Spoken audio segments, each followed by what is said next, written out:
우리는 사회문화에서 시작과 끝이라고 불리우는 사회문화 현상을 이해하는 관점, 기능론, 갈등론, 상징적 상호작용론에 대해서 구체적으로 살펴보도록 할 거예요. 선생님이 OT에서도 얘기를 한번 했었는데 기갈상 이 내용은 사회문화 1단원부터 5단원까지 안 나오는 데가 없다라고 얘기를 했었습니다. 그러면 기갈상에 대해서 본격적으로 들어가기 전에 우리는 사회문화 현상을 거시적 관점과 미시적 관점으로 나눠서 설명을 해줄 수가 있어요. 여러분들 혹시 경제에 관심 있는 친구들은 거시경제, 미시경제라고 하는 표현 들어봤을 거예요. 거시라고 하는 것은 그 내용을 크게 본다. 미시라고 하는 것은 현미경의 미자처럼 세세하게 본다라고 하는 뜻을 가지고 있을 텐데 거시적 관점이란 사회학적으로 어떻게 설명을 하냐면 사회문화 현상을 포인트는 여기에 있죠. 사회 구조나 사회의 제도에 초점을 맞춰서 전체와의 관련 속에서 이해를 하면 거시적 관점, 크게 보는 관점이라고 얘기를 하고요. 미시적 관점이라고 하는 것은 거시적 관점과는 다르게 사회문화 현상을 개인의 행동, 사회적 행동이나 개인의 상황적 의미 부여, 이 표현이 굉장히 중요한데요. 상황정의에 따라서 초점을 맞춰서 이해하는 것이다 라고 얘기를 합니다. 우리 상황정의에 대해서는 교과서에 자세히 나와 있는 부분이 있는데 교과서 몇 쪽을 보시냐면 18쪽에 왼쪽 날개 부분 같이 한번 보실게요. 줄 쳐줄게요. 상황정의란 행위 주체가 자신이 처해 있는 특정 상황에 대해서 해석하고 의미를 부여하는 것을 얘기한다. 상황정의라고 하는 것은 미시적 관점, 조금 있다가 배울 상징적 상호작용론에서 가장 중요한 포인트가 되는 핵심 개념입니다. 그것에 대한 사례는 선생님이 상상론 하면서 다시 한번 얘기를 해주도록 하겠습니다.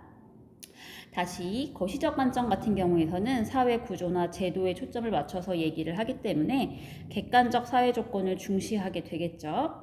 특히 이 세 번째 표현 같은 경우에서는 여러분들 2단원의 1타 이론에서 뒤르켐에 대해서 한번 배웠었잖아요. 뒤르켐이 가장 대표적인 기능론자인데 이 뒤르켐은 사회 구조의 속성을 두 가지로 얘기를 했었습니다. 첫 번째는 바로 외재성이라고 하는 것이고 두 번째는 구속성이라고 하는 것이 있어요. 여러분들 2단원에서 사회구조의 특징 중에 구속성에 대해서 아마 공부를 했을 거예요. 이번 1차 지필에서도 구속성이 출제가 됐었죠.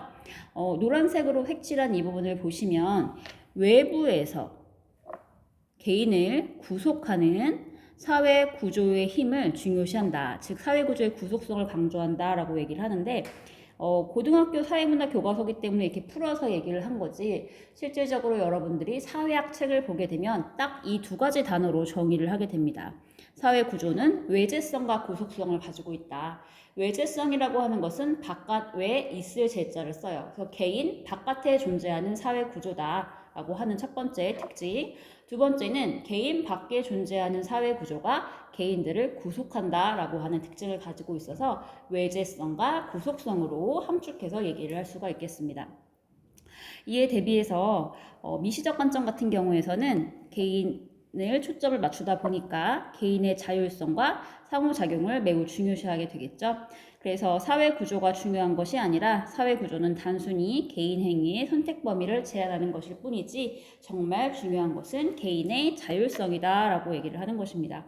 예를 들어서 청소년 비행이 발생을 했을 경우에서는 사회 구조와 제도를 중점적으로 이해를 하는 거시적 관점에서는 입시 위주의 교육 제도나 청소년에 유해한 사회 환경 때문에 청소년들이 비행에 빠지는 것이다 라고 얘기를 하겠지만 미시적 관점 같은 경우에서는 청소년 개개인의 인성 문제인 거지 케바케인 것이지 어떤 제도 같은 또는 사회 환경 같은 그런 문제 때문에 발생한 것이 아니다 라고 얘기를 합니다. 그래서 사회 문화 현상을 이해하는 관점을 거시적 관점과 미시적 관점으로 살펴봤고요.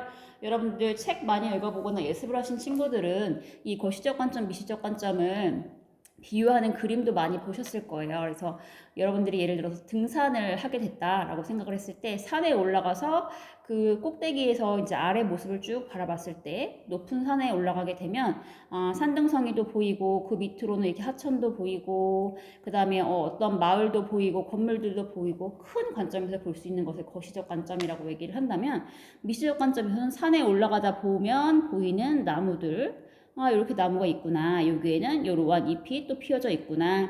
그리고 여기에는 조그만 냇물이 흐르고 있고 조약돌도 있고 이렇게 작게 보는 것이 미시적 관점이다 라고 그림으로 간략하게 표현을 할 수도 있겠습니다.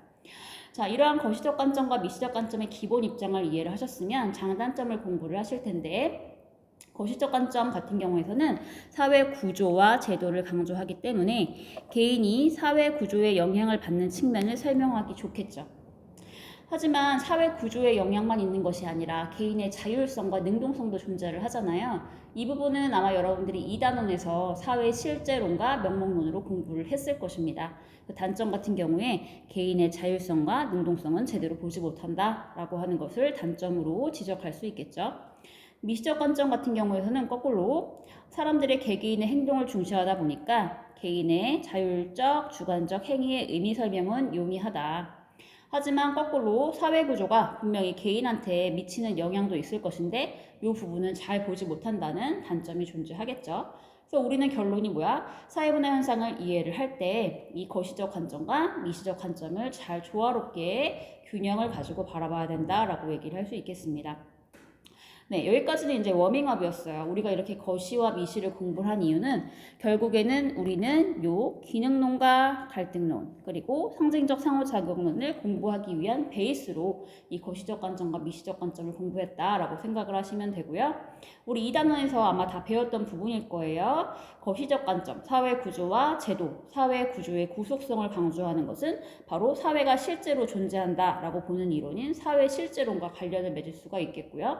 미시적 관점 같은 경우에서는 사회 구조보다는 개인의 자율성을 강조를 하기 때문에 사회는 허울뿐이다, 이름뿐이다 라고 얘기를 하는 사회 명목론과 관련이 있다라고 얘기를 할 수 있겠습니다. 자, 여기까지가 거시적 관점, 미시적 관점에 대한 전반적인 설명이었어요.